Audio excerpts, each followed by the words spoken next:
Victoria gasped in the bathroom. The private detective's news was a blow that left her stunned. Her entire world seemed to crumble.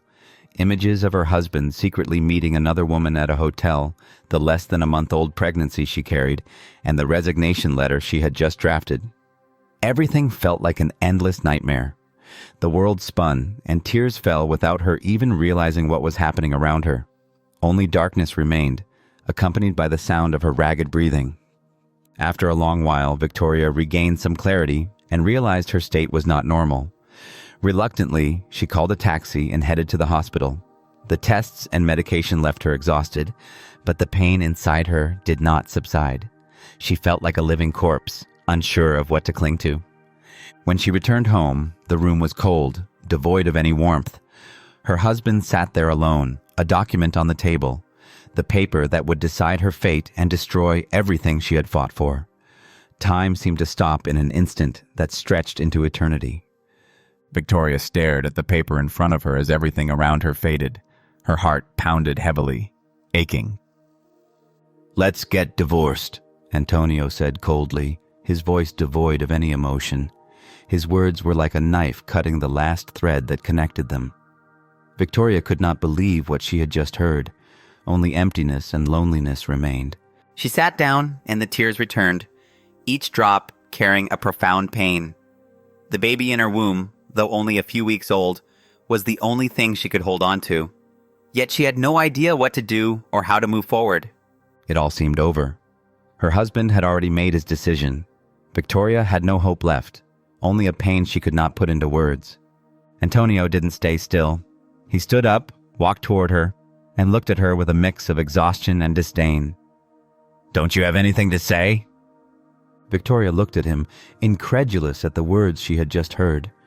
"Nothing to say?" She let out a bitter laugh, her voice breaking. "What have you done to me, Antonio?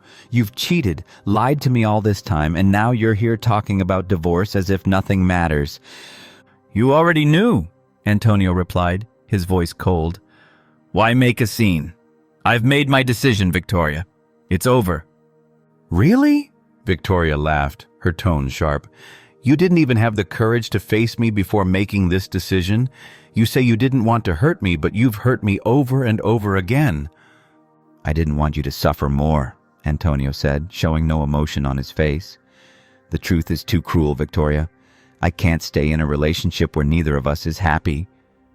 "Unhappy?" Victoria was furious, her hands trembling. "Then why didn't you say something sooner? Why did you hide everything? You can't keep lying, Antonio. You say you didn't want to hurt me, but you stabbed me in the back." "You always make things harder, Victoria," Antonio replied impatiently. "I've already told you we can't continue. Don't make this more complicated." "Complicated?" Victoria let out a sarcastic laugh. "You're the one who complicated everything. You cheated, hid things, and now you're dragging me to this dead end just because you're not happy. You didn't think about me or the baby I'm carrying, did you?" "You always make things difficult," Antonio insisted. "This was a mistake. I don't want to keep living like this." Victoria felt his words like a dagger straight to her heart. "You've destroyed everything, Antonio. Not just this marriage, but also my love and trust. Now, all that's left are your empty lies." She took a step back, feeling everything around her collapse. Only a desolate wasteland remained, where love and trust had vanished. Antonio left the room, the sound of his phone interrupting the moment. It was an email from a prestigious law firm in the city. Subject: divorce terms. Urgent. Victoria stood up, wiped her tears, and straightened her posture. She had exactly 8 hours to clear out her office, find a new place to live, and face a life she had never imagined. The pregnancy test, hastily tucked into the bottom of her bag, and her hand resting gently on her belly, were her only solace. "It's just you and me against the world, my love," she whispered. The morning sunlight illuminated the city, a place that would soon cease to be her home. The Rivero and Associates law firm occupied the entire 20th floor of a skyscraper on Reforma. Victoria, standing by the window, looked out over the city while waiting in the conference room. The file in front of her contained decisions that would seal her fate: a quick divorce, the legal conclusion of 5 years of marriage in less than 2 weeks. Mr. León has agreed, began Attorney Rivero, a man in his 60s wearing designer glasses and an impeccable suit. The property in Valle de Bravo, a considerable settlement, and, of course, an excellent letter of recommendation. Victoria flipped through the pages without reading them closely. What about my job? I'm sorry, the clauses are clear. Your position as project director, which you obtained before becoming Mrs. León, the lawyer explained gravely. Victoria interrupted. But I was already a director before we got married. The lawyer coughed softly before continuing. The contracts include clauses regarding conflicts of interest following a divorce. It's a standard procedure. Standard? Victoria repeated, bitterness in her voice. She had worked 7 years only to be discarded due to procedures, now sidelined simply because she had married her boss. Ma'am, I advise you to consider the generosity of these terms. Many women in your situation... In my situation, Victoria interrupted, slamming the file shut. Do you mean a pregnant woman with no job? The room was so silent that the sound of the pen brushing against the paper seemed to echo faintly, an echo that spoke of a decision to be made without return. Victoria stared at the sheet in front of her, the words blurring as if they belonged to another time, another place. Where do I sign?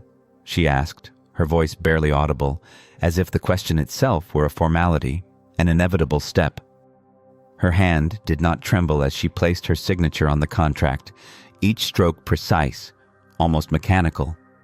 But within her, there was something she couldn't identify, something that simultaneously pushed her forward. Signing was more than a simple gesture. It was the last vestige of her will, the manifesto of a freedom she wasn't sure she truly desired, but knew she needed. The lawyer, visibly uncomfortable, adjusted his glasses but said nothing. Victoria looked at him with a calmness that concealed an internal storm, wondering if this act was, in some way, tied to the decision of her life. There was something in the air, something unspoken, but she signed. She did it because she could no longer move forward in the same way, because her feet could no longer remain anchored to the same ground. After signing, the day became muddled and bleak, as if all the air around her was filled with decisions she could no longer change. When she arrived at the clinic, the cold, detached light of the place greeted her like a gray curtain falling over her soul. Victoria lay back on the stretcher, her abdomen exposed, as the doctor applied a gel that felt even colder than the room itself. The machine began emitting metallic, distant sounds, and the heartbeat of her baby started to fill the space, not just the physical space of the room, but every corner of Victoria's universe. "Did you come alone?" the doctor asked, though her voice sounded less like a question and more like an offhand observation that demanded an equally casual response. Victoria didn't reply immediately. She kept her gaze fixed on the screen where black and white images appeared, like a cold reminder of what lay ahead. "No," she finally replied, her voice trembling, as if the weight of the words was heavier than the silence that preceded them. "There are 2 of us." At that moment, the heartbeat seemed to set the rhythm of her thoughts, her breathing. Everything else faded away. The heartbeat was the compass guiding the flow of her life, the measure of time in a world that seemed senseless. In the stillness of the room, her prior decisions slowly dissolved, like mist at dawn. That night, Victoria returned to her apartment. The lights were off, the air colder than it had been during the day, and everything around her seemed to be in a state of suspension.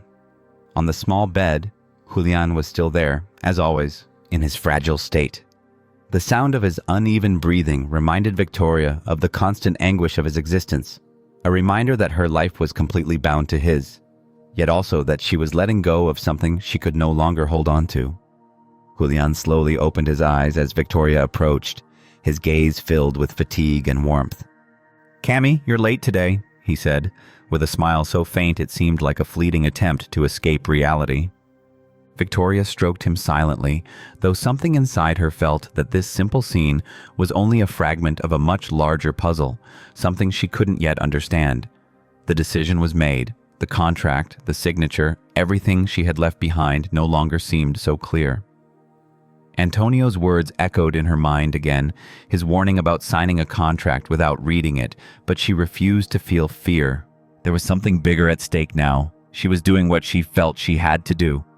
The phone vibrated again, interrupting her reflection. Antonio had sent a message. "The lawyers mentioned you signed without reading. Are you sure?" The question echoed like a persistent doubt, one that seemed to follow her. In that moment, Victoria looked at the message and then calmly wrote a response. "Completely sure."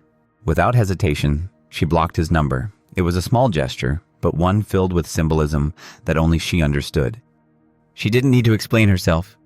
The decision was made, and she had chosen to be the master of her own destiny, even if this new path wasn't clearly defined. The next day, Victoria attended a job interview, her last chance to re-enter the world of architecture. While waiting, she realized that Sevilla's corporate world was so small that rumors traveled faster than the speed of light. When the human resources director asked why she had left her last job, her response was simple and direct. "Seeking new horizons." The answer seemed natural, but within it, something twisted, as if the very phrase "new horizons" were a comforting lie. She knew her decision to leave León Developments was something hidden in the shadows, something she could never fully explain. After another day of failed interviews, Victoria sought refuge in a small restaurant, Rincón de Los Angeles. The place, with its anachronistic and tranquil atmosphere, seemed to offer her a brief respite from the outside world. Upon entering, an older woman, Doña Rosa, approached her and offered a glass of lemon water, studying her face with deep understanding, as if she could read what was in her heart. "Pregnancy is never easy, especially when one is alone," said Doña Rosa with a wise smile, as though she had lived 1,000 lives in one. Victoria silently accepted the water, surprised by the clarity and sincerity in the woman's voice. Doña Rosa offered her practical advice. "Restaurants hire intelligent waitresses. The uniform is adaptable, the tips are good, and most importantly, we offer medical benefits." By the end of the night, with a card from the restaurant in her hand, Victoria looked at the small apartment that now seemed more inviting than ever. Her life had taken an unexpected turn, and although she found herself in a place she had never imagined, the future no longer seemed as frightening. The next day, she began working at the restaurant. Although it wasn't what she had planned, working there freed her from the fears that had haunted her for so long. She adapted to her new circumstances, learning to live with what life offered her, even though the pieces of the puzzle still seemed incomplete. But for the first time, she was not afraid. The morning chill was palpable in the streets of Seville, where the noise of traffic mingled with the distant hum of trams. The first light of day began slipping through the cracks of the old buildings, and a gray layer of mist draped the city like a veil that refused to lift. Victoria walked through the streets of the Lavapié neighborhood, a place defined by its narrow alleys and the blend of cultures that, in some way, mirrored her own life. A crucible of untold stories. The aroma of freshly baked bread wafting from small bakeries surrounded her, blending with the dampness of the city. Her waitress uniform, new and snug, was almost a costume that distanced her from what her life had once been as an architect. Every step she took toward the restaurant brought her closer to a life she hadn't chosen, but now had to face. As she entered the building, the stale air of the restaurant hit her face. It was a small space with walls nearly in ruins, though the furniture gleamed under warm, artificial lighting that only emphasized her exhaustion. "Cheese platter for table 7, the chef shouted from the kitchen, and Victoria, almost without thinking, lifted her head. The metallic clatter of utensils echoed through the room, and the ebb and flow of waiters moving between tables resembled a choreography she knew all too well. The movements were automatic, almost dreamlike, as if her body functioned without her soul's involvement. The light filtering through the windows gave the restaurant an artificial atmosphere, as if it were trapped in a space that couldn't be real, a place where time moved forward without her. She paused in front of the mirror in the locker room, adjusting her apron with a gesture that had become part of her daily routine. Her reflection stared back at her, showing someone she no longer recognized. Fatigue was etched on her face, but there was something more, a profound emptiness, as if the space around her was the only thing holding her together. Her gaze lingered for a moment on her belly, where her baby moved slightly, a small reminder that, despite everything, something still anchored her to this world. It was as though the ache in her feet, the weight on her shoulders, and the voices around her had become a distant melody, foreign to her. But that small movement in her belly, that silent yet constant heartbeat, was the only real sound she could hear. It was her own hope, fleeting as it was, like a flame barely illuminating the darkness that surrounded her. "This is temporary," she thought, repeating the phrase over and over, but something inside her knew that with each passing day, that hope dimmed a little more. As the afternoon wore on, the noise of the restaurant grew deafening. Conversations at the tables intertwined like a tangled web, but Victoria's pain was sharp and direct.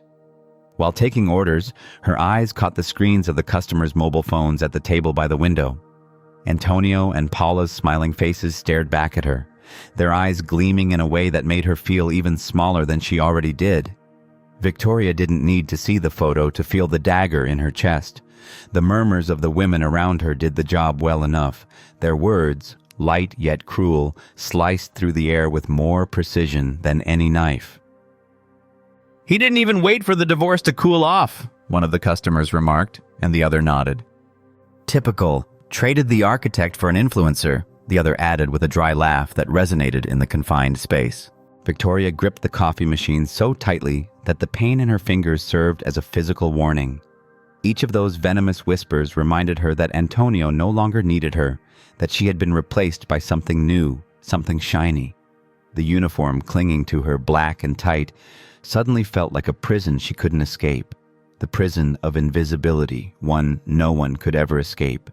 She served them without looking, without letting her eyes linger on the faces of those women. She didn't want to see them. She didn't want to be seen. When the last of the customers left her table, Victoria walked out of the room, her heavy footsteps echoing down the hallway to the kitchen. She needed to hide, to breathe. She needed to find a corner where she could break down, even if just for a moment. Doña Rosa appeared beside her with a tray of freshly baked bread. The warm smell of food, which would usually have been comforting, now felt like another reminder of how far she was from her previous life. Doña Rosa sat down next to her, placing a hand on her shoulder with an almost maternal gesture. "Don't let it get to you, child," she said, her voice carrying such deep calm that, for a moment, Victoria could feel the weight of her words sinking in. Those who flaunt themselves online are often the emptiest inside. Victoria let a silent tear escape, and in that moment, the overwhelming sense of exhaustion grew stronger than ever. It was the shame of having given everything to someone who had replaced her with a new face, a new story. "It's not that," she replied, her voice cracking. "Today, I served architect Luis. He was my professor, someone who inspired me, and when he saw me, he looked at me and didn't recognize me. To him, I was just another waitress." The confession lingered between them, heavy and real, in an atmosphere where words were rarely spoken outright, only whispered half-heartedly into the air. Doña Rosa looked at her without speaking, but her eyes conveyed everything Victoria needed to know. "And does that make you less of an architect?" she asked, holding her gaze. "Less of a mother? Less of a woman?" Victoria didn't answer. However, her unborn child stirred within her, as if all she needed to begin healing was to hear that heartbeat, a reminder that she was still worthy. At the end of her shift, Victoria found Luis's business card in her wallet, a silent reminder of what she had lost. The handwritten note on it read, "Excellent service and conversation. If you know students interested in postgraduate scholarships, have them contact me." But Victoria didn't feel relieved. She didn't feel grateful. She felt empty. The effort to maintain a polite conversation didn't define her. She didn't need that card. She had changed, and it wasn't the outside world that needed to validate her existence, it was herself. Back in her small apartment, Victoria sat on her bed, holding Luis's card in her hands, unsure whether to tear it up or keep it as a fragment of her old life. But then, she looked down at her belly and smiled to herself. She smiled because she still had something many couldn't claim, the ability to change, to keep moving forward despite everything. With a determination only she could understand, she opened her laptop and began updating her application for a master's program in Seville. This time, things would be different. Take it as a new beginning, Victoria thought. Life might not have turned out as she had planned, but it wasn't too late to change her destiny. The nights were like a vast ocean where Victoria drifted alone. In the dim light of her small studio, she wrote letters that would never cross borders. One to Antonio, telling him about the baby, another to her parents in Monterrey, explaining why she had declined their help, and one more, addressed to her future child, revealing the reasons behind decisions that seemed inexplicable. "Dear baby," she wrote that night on a sheet worn thin by revisions, "today you weighed 800 grams during the ultrasound. The doctor says you're perfectly healthy. Your dad inaugurated another building today. I saw him on the news, cutting the ribbon alongside the woman he chose over us. I'm not writing this with bitterness, but so you can understand that sometimes silence is a form of protection. I didn't keep this secret out of revenge, but out of dignity." The phone buzzed, breaking the rhythm of her thoughts. A message from her mother. "Sweetheart, are you sure you don't want us to come? Pregnancy isn't something to go through alone." Victoria looked up and let her gaze wander around her space. Architecture books lay stacked beside maternity manuals. A baby mobile, a discreet gift from Doña Rosa, hung over a still unassembled crib. "I'm fine, Mom," she replied after a few seconds of hesitation. "I have everything under control." But control was an illusion, and she knew it. Her baby's kicks had become more insistent, especially at night. The doctor said he was an active baby. Victoria had started reading him excerpts from architecture books as if they were bedtime stories. "And this, little one, is Gaudi's Sagrada Familia," she explained softly, flipping through a book of black and white photographs. "If we get that scholarship in Madrid, we'll see it in person." The envelope with the letter from Madrid remained untouched in the drawer, alongside her dreams and fears. "Tomorrow," she promised herself. "Tomorrow, I'll open it."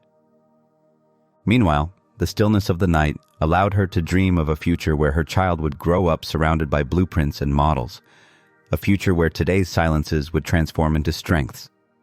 Before going to bed, she wrote in her journal, "Sometimes secrets weigh as much as lies, but you, my little architect, are the one secret that makes me stronger every day."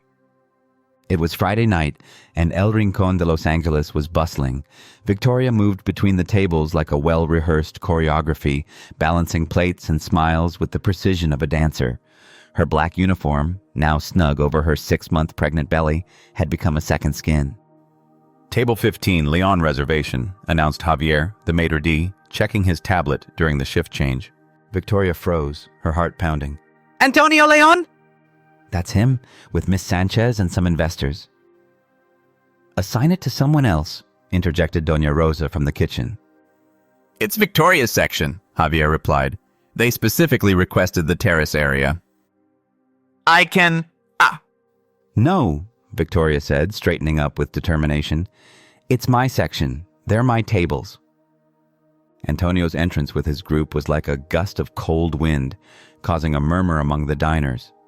Paula, flawless in a golden dress, walked with the confidence of someone who knows the world revolves around her. The Asian investors followed, engrossed in a technical discussion. Victoria waited for the perfect moment, not too soon to seem eager, nor too late to appear rude. When she approached, her voice was a mask of professionalism. "Good evening. Welcome to El Rincón de Los Angeles. I'm Victoria, and I'll be your server tonight." The moment Antonio recognized her was etched into her memory. His face lost all color, his eyes widened, and the menu he was holding fell onto the table with a dull thud. Paula, absorbed in her phone, noticed nothing. "Would you like to start with an appetizer?" Victoria asked, deliberately ignoring her ex-husband's fixed gaze. "Champagne," Paula replied without looking up. "Dom Perignon." "Excellent choice," Victoria said, maintaining her composure. In the kitchen, she allowed herself 10 seconds of panic before pulling herself together. Doña Rosa squeezed her shoulder silently as the bartenders prepared the champagne. The dinner unfolded like a surreal play. Victoria served dishes and filled glasses with almost mechanical precision. Antonio barely touched his food. Is everything all right with your steak, sir? Victoria asked with a practiced smile. Yes, thank you, he replied, his voice subdued. When it was time for dessert, Paula finally looked up from her phone and glanced at Victoria. There was no recognition in her eyes, only that superficial evaluation reserved for people deemed invisible. "The bill!" Antonio abruptly interrupted, cutting off Paula mid-order of tiramisu. In that moment, Victoria felt the weight of the secret she carried begin to tip the scales. But today would not be the day that silence broke. At the exact moment their hands brushed while passing at the terminal, it was as if time froze for a second. A subtle, almost imperceptible spark crossed between them. Victoria felt a gentle kick in her belly, a movement that resonated within her body like a cosmic echo. It was as if the baby recognized the closeness of his father, that innate bond that neither distance nor resentment could erase. Antonio looked up, but before he could utter a word, Victoria had already stepped back, her eyes shining with a mix of control and vulnerability. "Victoria," Antonio began, but his voice was drowned out by the murmur of the group heading toward the exit. "Have a great evening," Victoria responded with a perfectly calculated professional smile before turning on her heels and disappearing through the kitchen doors. There, in the safety of that familiar space, she allowed her facade to crack for a moment. In the employee bathroom, she vomited the dinner she hadn't even tasted. Her body, burdened by accumulated tensions, demanded its toll. When she emerged, Doña Rosa was waiting with chamomile tea and an embrace that spoke louder than 1,000 words. "More tips than in an entire month," Victoria murmured later, counting the bills with trembling hands. "Money can't buy dignity," Doña Rosa replied with the calm wisdom that only age could provide. "And today, my dear, you had more dignity than all that man's millions combined." The news spread through the city of Seville like wildfire, impossible to contain. The following morning, Victoria's phone vibrated incessantly, messages from blocked numbers reappearing like ghosts from the past. "Is it true you're pregnant?" Did Antonio know? The first to show up was Beatriz León, Antonio's mother. Her entrance into the restaurant was like an elegant whirlwind, her presence commanding the space. "Where is she?" she demanded, her voice firm as an order. Victoria emerged from the kitchen, impeccable in her uniform, her face reflecting a deliberate calm. Mrs. León, She said with professional courtesy, "A table for one?" Don't you dare treat me like just any customer. Is that baby my son's? Doña Rosa appeared then, moving with the grace of a protective shadow. "Ma'am, this is a respectable establishment. If you wish to discuss private matters, I suggest you do so another time." Victoria, however, did not back down. Her voice was low but firm, like the steady drip of water eroding stone. "Yes, Mrs. León, this baby is as much a Rios as a León, but Antonio forfeited any rights when he signed the divorce papers without asking questions." Beatriz León stood still, her lips tight as she absorbed the response. Later, Cristina, Victoria's former sister-in-law, arrived with a softer, almost pleading approach. "Victoria, please. Antonio is devastated. He doesn't eat. He doesn't sleep." "And where was that concern when he left me for an influencer?" Victoria retorted, her tone carrying restrained sadness and an unyielding determination. "A mistake is confusing salt for sugar. What Antonio did was a choice." The lawyers' calls began that very afternoon. Victoria redirected all of them to her own attorney, a brilliant young man who provided her with the reassurance she needed. Antonio tried to contact her 3 times.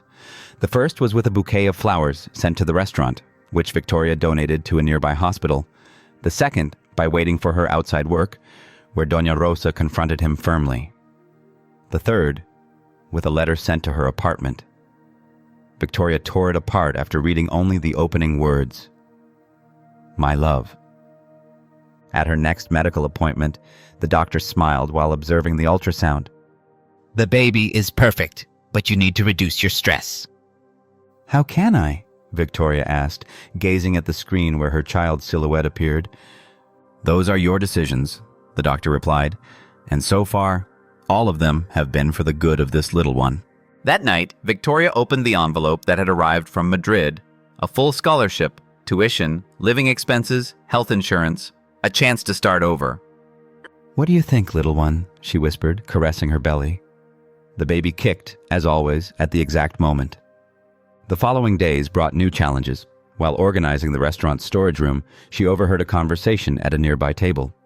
"León is losing control," one of the executives commented derisively. Victoria closed her eyes for a moment, allowing herself a brief pause. Outside, the city continued its bustle, indifferent to the drama unfolding within. But Victoria knew the storm had begun to subside, and that, In the end, the future belonged solely to her and her child. The shopping center project in Santa Fe was running 2 months behind schedule, a delay that, like an elongated shadow, was beginning to engulf everyone's patience. In the dim light of a bar, 2 men argued in hushed tones, but the sharp edge of their voices cut through the air like a knife. It's his new girlfriend, One of them said, dropping the words like heavy droplets into a still pond. She's got him distracted. Did you know she demanded to be the official face of all the new developments? The other man let out a dry, almost sardonic laugh. That's nothing. They say she's pushing to be named creative director. No experience, no qualifications, nothing. Just ambition and red lipstick. In a corner of the restaurant, Victoria was reviewing the inventory, but her ears, trained by years of discreet work, caught every word. She feigned indifference, though the pencil trembled slightly between her fingers. She told herself it wasn't unhealthy curiosity, but simple intelligence. Those who listen survive, she thought, as if it were a golden rule in her world. That same afternoon, the air changed. Paula stormed into the restaurant like a gust of icy wind, accompanied by 2 women whose steps echoed with an almost theatrical cadence. Their heels struck the floor in a rhythm that commanded authority. Paula's laughter, light but laden with cynicism, filled the space. From behind the bar, Victoria watched them through the reflection in a wine glass. Paula didn't recognize her. To her, Victoria was part of the furniture, someone who had served her table months ago, insignificant in her memory. I need Antonio to sell that horrible building in Polanco, Paula announced, raising her martini as if to toast the idea. I'm not living where he lived with his ex. Besides, the architect for my reality show says we can build something more Instagrammable. Reality show? One of her companions asked, raising her eyebrows with theatrical curiosity. Paula's Perfect Life. It premieres next month, she replied, savoring the attention as if it were an exotic cocktail. Antonio doesn't know yet, but part of the filming will take place in his office, to showcase my businesswoman side. Victoria, serving wine at the adjacent table, nearly dropped the bottle. She felt a sharp kick from her belly, as though her baby was reacting to the incredulity coursing through her. It was a physical reminder of the reality she needed to face. Hours later, back in her tiny apartment, a letter from Madrid awaited her on the nightstand. It was an invitation to change everything, to start anew, but accepting it meant a leap into the unknown. The program starts in 4 months, she thought, caressing her belly. My baby will only be 6 weeks old. That night, as she closed the restaurant, Doña Rosa, with her measured but steady steps, found her scrolling through flight options on her phone. Still thinking about leaving? She asked firmly, though her eyes reflected understanding. Victoria looked up, exhausted. Yes, but every time I think about going, something holds me back. Fear or hope? Doña Rosa replied, crossing her arms as if waiting for a confession. Maybe both, but today I realized something important. What's that? That while I serve tables to build a future, others destroy theirs to maintain appearances. Doña Rosa smiled with quiet wisdom and pulled an envelope from her apron. Then this might interest you. Architect Luis left this while you were on your break. Victoria opened the envelope with trembling hands. The paper felt soft under her fingers, but its contents were more solid than any promise. A letter of recommendation for a master's program. It was as if, suddenly, all her sleepless nights and sacrifices had found an echo, a response. Sometimes, murmured Doña Rosa, the prettiest masks are the first to fall. And that mask fell with a crash. The scandal erupted on a Tuesday morning. Photos of Paula kissing Ricardo Mendoza, Antonio's main business partner, flooded social media like an unexpected storm. The images were clear, leaving no room for misinterpretation. The headlines were brutal. Exclusive: Antonio León's fiancée caught in a compromising situation. Victoria learned about it while folding napkins. Her phone buzzed incessantly, each message another spark feeding the chaos. Victoria, Javier called, approaching with a tablet in hand. Looks like your ex has terrible taste. That night, when the restaurant's lights were already off, Antonio appeared, stumbling. His face, pale and marked by alcohol, was a mirror of his desperation. "Victoria!" he shouted from the entrance, ignoring the stares of the few remaining staff. Victoria emerged from the kitchen, her 8-month pregnancy evident beneath her uniform. She led him to a secluded table, her voice firm, and leaving no room for concessions. Antonio, you're causing a scene. He let out a bitter laugh. Like the scene Paula made? Like the scene you made by hiding my child from me? Victoria stiffened, but didn't let her expression betray her. You made your choice, Antonio, and I made mine. Now, choose to leave before I call security. As the guards escorted him out, Victoria felt a contraction. It wasn't labor, but a warning from her body, rehearsing for the real moment. Outside, the city moved on, but for Victoria, every step brought her closer to a new beginning. That night, in her small apartment, Victoria let out a long sigh as she opened the email from Madrid. The words on the screen glowed like a beacon in the darkness, charting a new course. Her fingers trembled slightly as she typed her response. I accept the scholarship. See you soon. When she hit send, she felt an invisible weight lift off her shoulders, but a strange melancholy lingered, as if she had just closed a door that would never reopen. The television, set to a low volume, showed images of plummeting stock charts and tense-faced anchors. León Developments faces a financial crisis. Several investors have withdrawn from the Santa Fe project. Victoria turned off the television. She didn't need to hear more. She turned to her belly, caressing it with a tenderness only a mother could understand.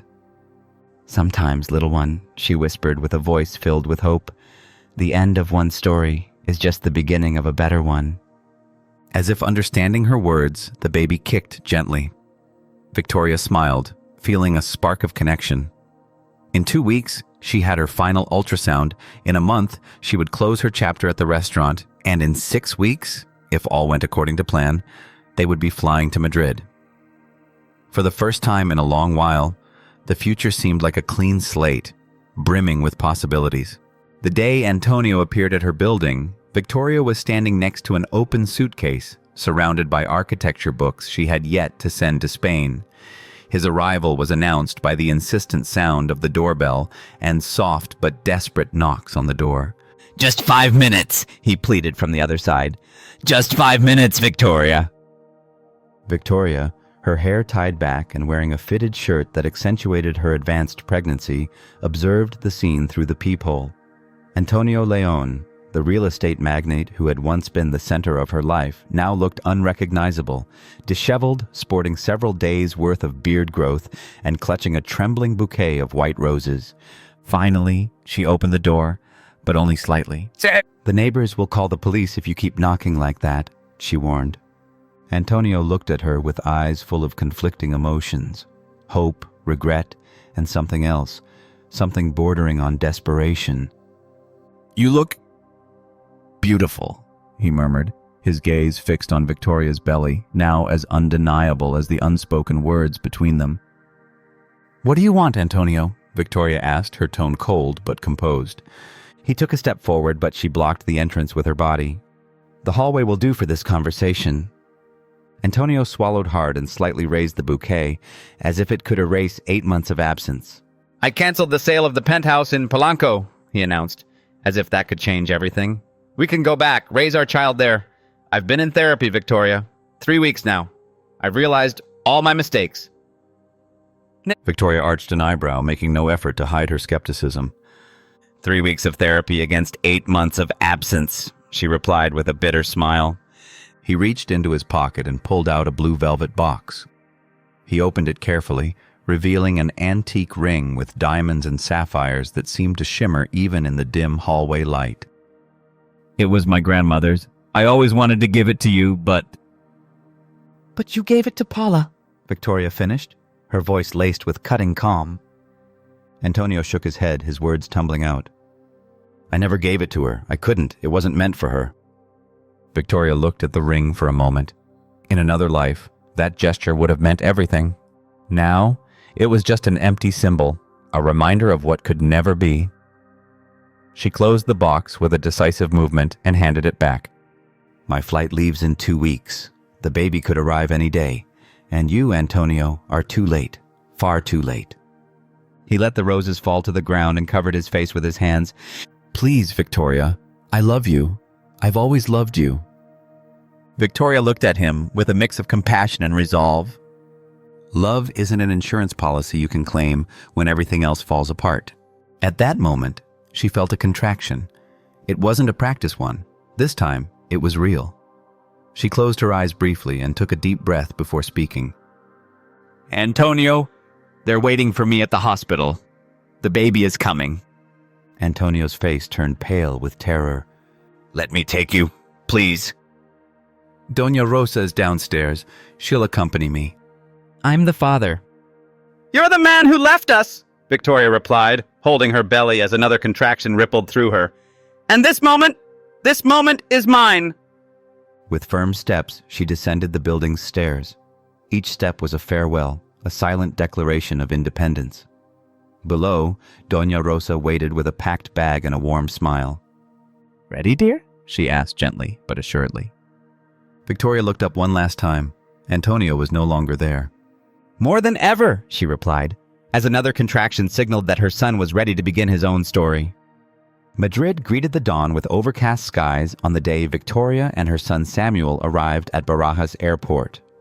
The baby, just 6 weeks old, slept peacefully in his carrier. Victoria moved through the terminal with her luggage, feeling that every step carried her toward a future she could not yet fully imagine. Welcome to Spain, greeted Nuria Sanchez, the coordinator of the master's program. The small apartment in Chamberí that the university had assigned her was modest but cozy, with white walls that felt like a blank canvas. For the first time in a long while, Victoria felt she could start anew. As she placed Samuel in his crib, she looked out the window. The gray sky over Madrid was slowly parting, revealing a sliver of light. The beginning of something beautiful, she murmured, gently stroking her baby's head, knowing that this time the story would be entirely her own. Victoria immersed herself in her studies with the same determination she had shown while waiting tables for so many years. Every sketch, every calculation, every sleepless night was an investment in her future and Samuel's.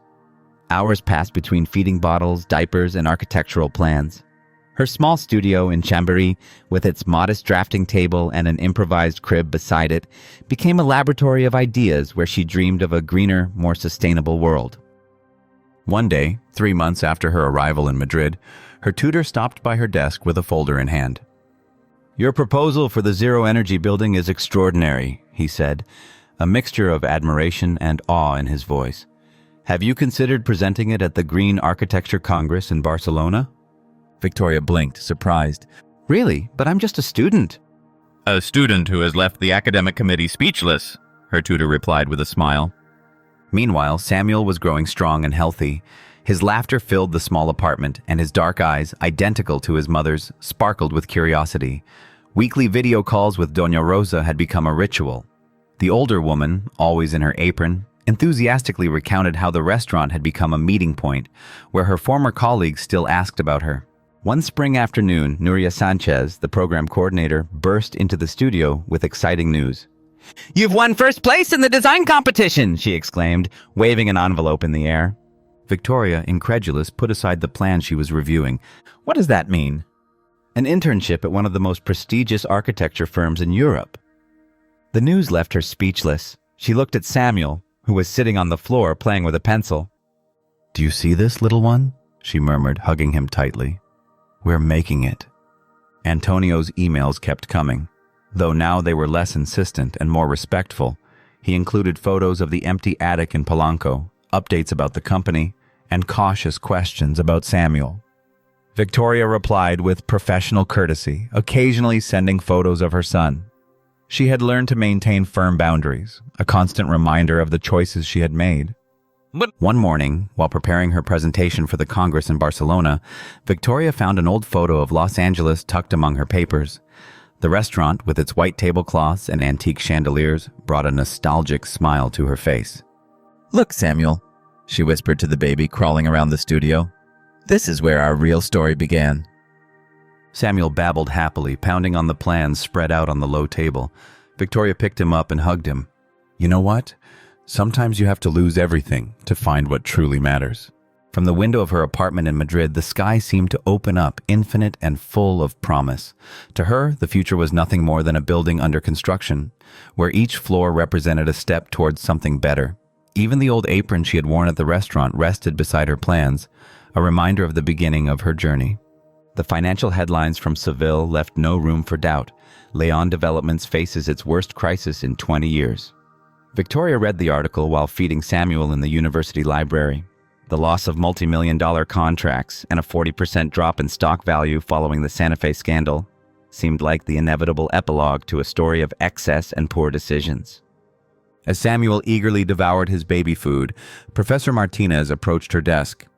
"Architect Rios," he called her with a kind smile, "your sustainable rehabilitation project has been selected for the City Council's pilot program."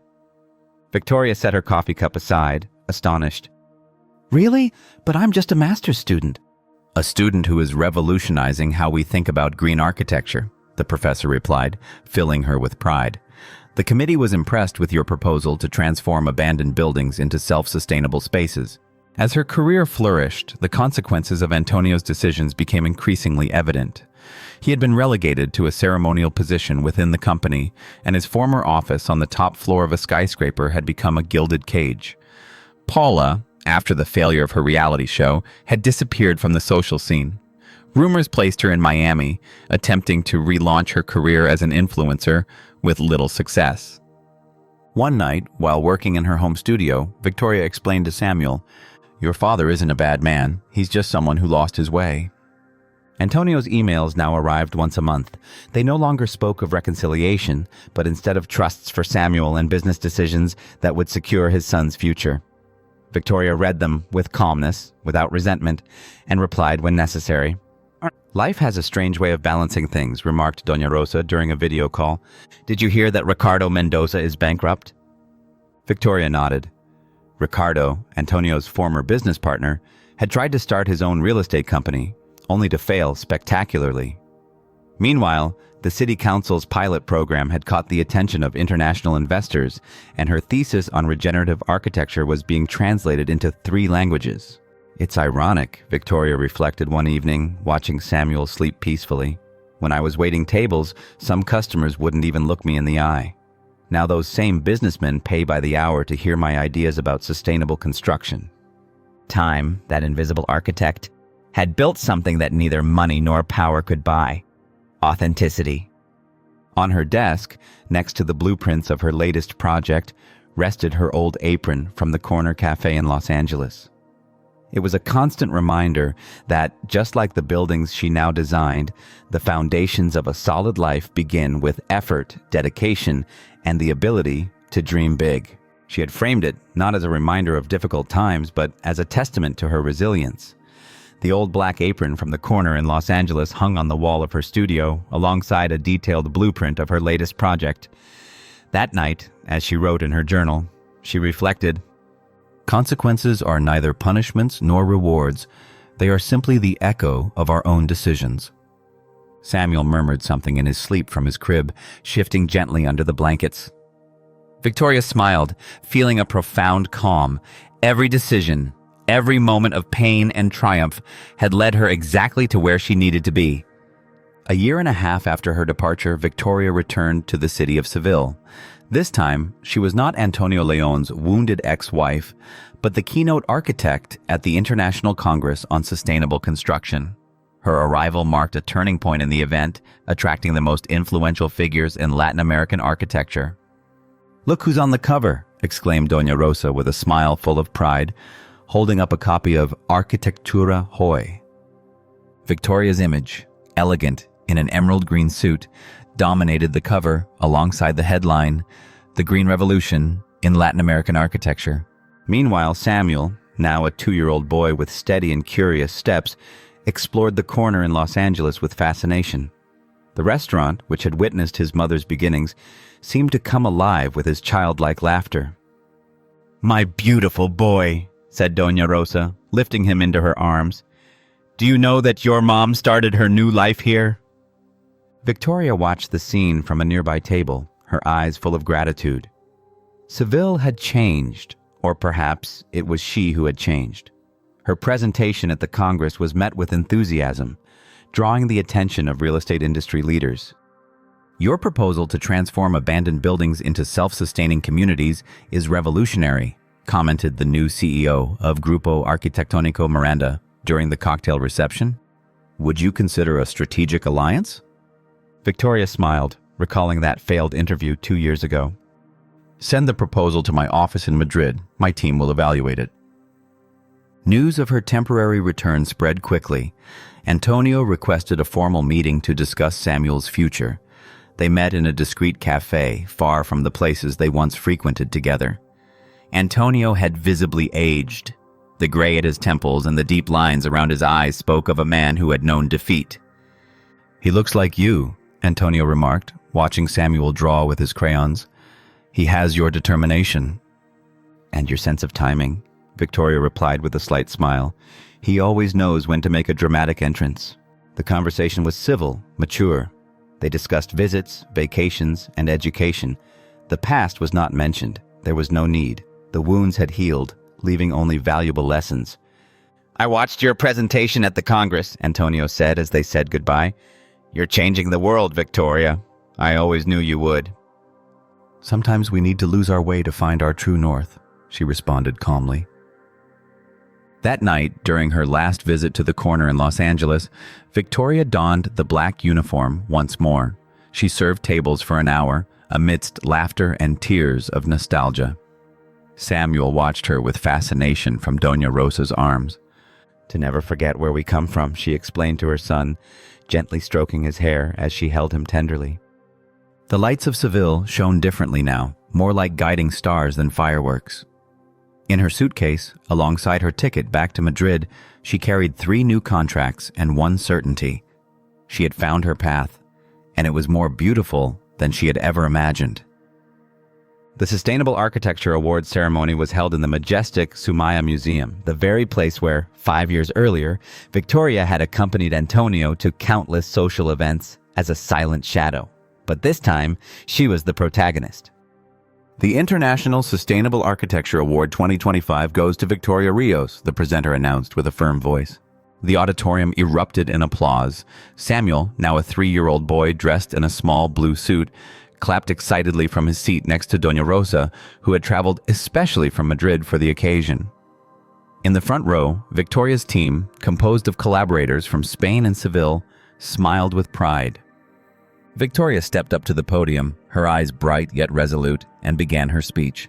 "This award is not just for me. It's for everyone who believes that true architecture is not just about buildings, but about building futures. Sometimes we must tear down to rebuild, with stronger foundations and greater dreams." Among the audience, Antonio listened in silence. He was no longer the all-powerful real estate magnate, but he had found personal redemption. His new company, more modest but ethical, specialized in sustainable social housing. After the ceremony, as photographers captured the moment, Samuel ran toward his father with open arms. Antonio lifted him carefully, his face illuminated by a blend of pride and gratitude. "Look, Mom," Samuel said, pointing at the trophy in Victoria's hands. "You won!" "Yes, little one," Victoria replied, leaning down to kiss his forehead. "But the most important thing is that we won together." In that moment, Victoria knew for certain that the journey had been worth it. The buildings she designed were not just structures, they were manifestations of resilience, love, and the infinite capacity to begin anew. Antonio lifted Samuel with a natural ease that only time and maturity could bestow.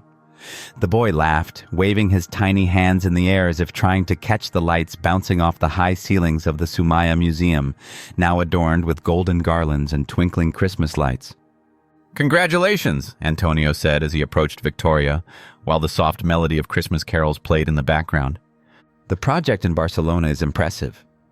Victoria nodded, a genuine smile lighting up her face as she tucked a loose strand of hair behind her ear. Thank you. I heard about your social housing initiative. It's admirable, Antonio. He offered a slight smile, his gaze filled with honesty. "It's a start. Rebuilding takes time." Around them, the museum's Christmas tree lights cast dancing shadows on the guests at the cocktail event. The aroma of cinnamon and warm apple from a dessert table filled the air, giving it a warm and familiar atmosphere. In a corner, Society magazines circulated the latest gossip. Paula Sánchez had returned to Seville, this time as a second-tier real estate agent. Her failed reality show was now an embarrassing memory on YouTube, only mentioned in the sarcastic comments of former fans.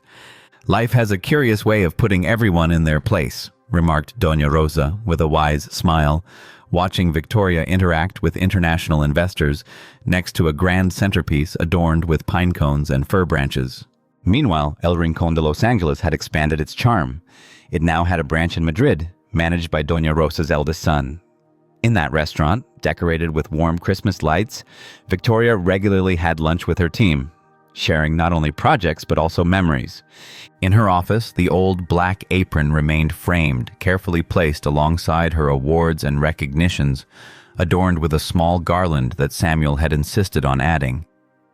"Mommy!" Samuel called, tugging at her deep red gala dress, perfect for the occasion. "Can we go eat at Grandma Rosa's restaurant?" Victoria looked around. The elegant museum, the entrepreneurs in impeccable suits, champagne glasses clinking softly in confident hands. Then she looked at her son, at Doña Rosa, at her team, and finally at Antonio, who was watching her with a serene smile while helping Samuel button his little velvet blue jacket. "Yes, my love," Victoria replied, leaning down to kiss Samuel's forehead. "Let's go to where it all began." The circle had closed, not as a prison confining her, but as an embrace that had strengthened her. Her story, which had begun with a bitter coffee and a broken heart, was culminating in a dinner among family and friends, in the place where she had learned that dignity has no price and that the sweetest success is the one built with your own hands. El Rincón de Los Angeles, adorned for Christmas with golden and red lights, its characteristic antique chandeliers, and a large tree decorated with silver ornaments, welcomed them with the same warmth as always. The aroma of freshly made tamales, hot punch, and chocolate filled the space, mingling with laughter and carols. Victoria took her seat next to Samuel, Doña Rosa, and her team. Antonio sat in a nearby chair, silent, knowing his place in Victoria's life would always be that of a grateful observer. "To never forget where we come from," he explained to Samuel, who was fascinated by the decorations on the Christmas tree. As dinner was served, Victoria raised her glass of cider and, looking at the people around her, said, "To beginnings, to endings, and to the circles that teach us who we are." The lights of Seville, now tinged with the Christmas spirit, shone brighter, like guiding stars rather than fireworks. The streets buzzed with the hustle and bustle of the festivities, street vendors wearing Santa hats, families buying gifts, and the echo of a band playing Silent Night in a nearby plaza. As they walked to the restaurant, Victoria recalled the words she had written in her diary that first night as a waitress. Sometimes you have to serve tables to learn how to build towers, and what towers she had built. Not just innovative, award-winning buildings, but an entire life, woven with sacrifices, lessons, and love. Samuel, his childish laughter lighting up the night, held his mother's hand as they walked away from the restaurant. In her suitcase, alongside the ticket back to Madrid, Victoria carried new opportunities, but most importantly, the certainty that her winding path had led her exactly where she had always belonged, a place full of light, love, and hope.